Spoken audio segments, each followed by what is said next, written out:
who's really running your fucking country?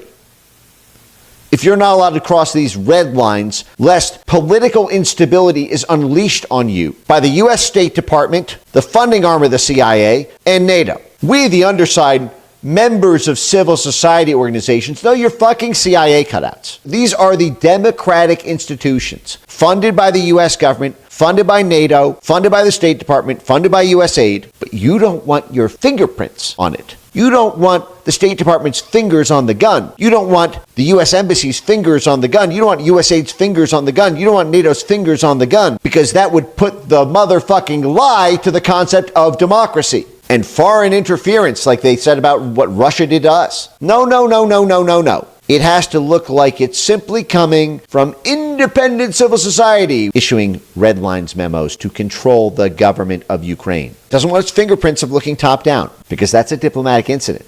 That makes Ukraine look like a vassal state. So they astroturf the bottom up, but everyone knows who the bottom up is speaking to, especially Zelenskyy, because that's the only reason he got into power in the first place. Just all of these State Department funded organizations. It's crazy. By the way, the Ukraine Crisis Media Center, it's the same network that did Russiagate here in the U.S. Ukraine is not allowed to decide its peace posture with Russia. Now, mind you, this is 3 years before Russia even invaded. Why? Because they wanted to militarily reconquer East Ukraine. So they did not want peace with Russia. So Ukraine is not allowed to negotiate with Russia unless Ukraine's dog owners, the U.S. State Department, lets them. That's what they define democracy as.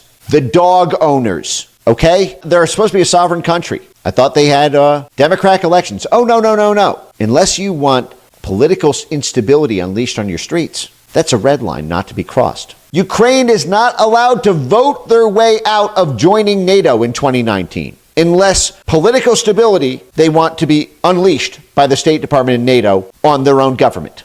Civil society is the fake astroturf front of CIA ops, CIA Blob ops shops. If you ignore us, we will unleash hell on you. Oh, but they're just civil society. No, they are the astroturfed, pumped-up assets of the State Department, the CIA, and NATO. And if you ignore them, we will unleash political instability on you. But this is why I say control by democratic institutions. You think that's just Ukraine?